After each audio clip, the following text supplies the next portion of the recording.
These small green trays of plants are far more captivating to researchers than the view outside this seaside greenhouse. Can we get the seeds? Yeah. This is already seeds in here? No, that's too young. Yeah. Each one of them is called a seed pod. Carol HUANG and LIANG are picking apart the insides of this hardy, quick-growing relative of the mustard plant. Arabidopsis, or thale cress as it's commonly called, is one of the first plants to have its genome sequenced. Much of that work was done here at Salk.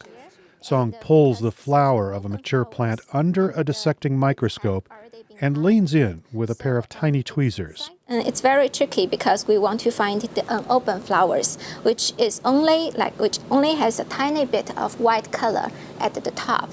And under the microscope, we will open and get rid of the outer cycles, such as the sepals and the petals, and to expose the stigma in the center.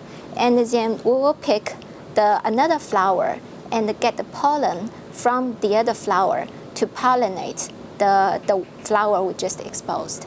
Song and her colleague have spent 5 years growing countless generations of this plant so they can pull them apart and learn how they work. In theory, we can extract all kinds of things, from the proteins, the nucleic acid, to metabolites. And in this particular project we focus on the connection of the proteins with the DNA. They were particularly interested in clusters of proteins called transcription factors. Essentially, they're molecular switches that respond to stress.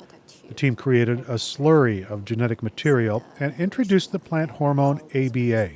Plants produce this adrenaline-type material when they need to respond to harsh environmental conditions like drought.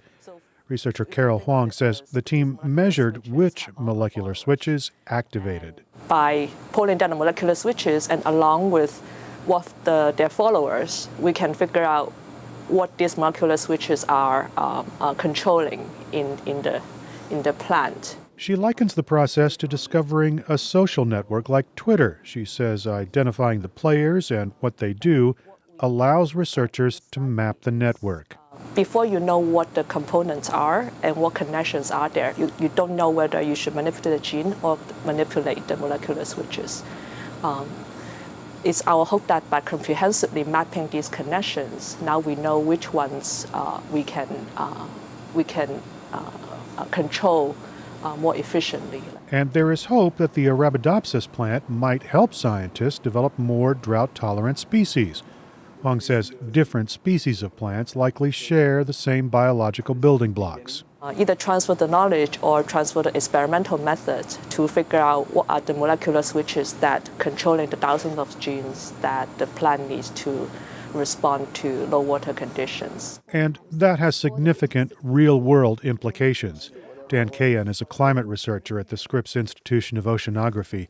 He says the research is overwhelmingly clear. The global climate is warming. As climate warms, dry spells are going to become, in some sense, more impactful because you have the additive stress from increased heat as well as the lack of water.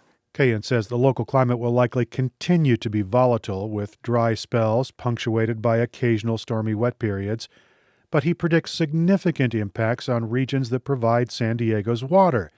The Colorado River Basin will likely get drier, and the Sierra snowpack will shrink as temperatures climb. Kayan says coping with that change will require a variety of strategies. I think it will be important to have parts of our vegetation that are more resilient and essentially more durable to these dry spells. The work done at the Salk labs helps illuminate how plants manage stress like drought, but that work is far from done. Researcher LIANG says understanding the Arabidopsis plant is only a starting point. I would expect a lot of the knowledge can be readily transferred to those species. And for the distant relatives, such as rice and such as corns, there will still be quite a few things in common. And that could be the big payoff for biologists. If this work leads to more drought-tolerant food crops, dealing with climate change impacts may be a lot less daunting. Erik Anderson, KPBS News.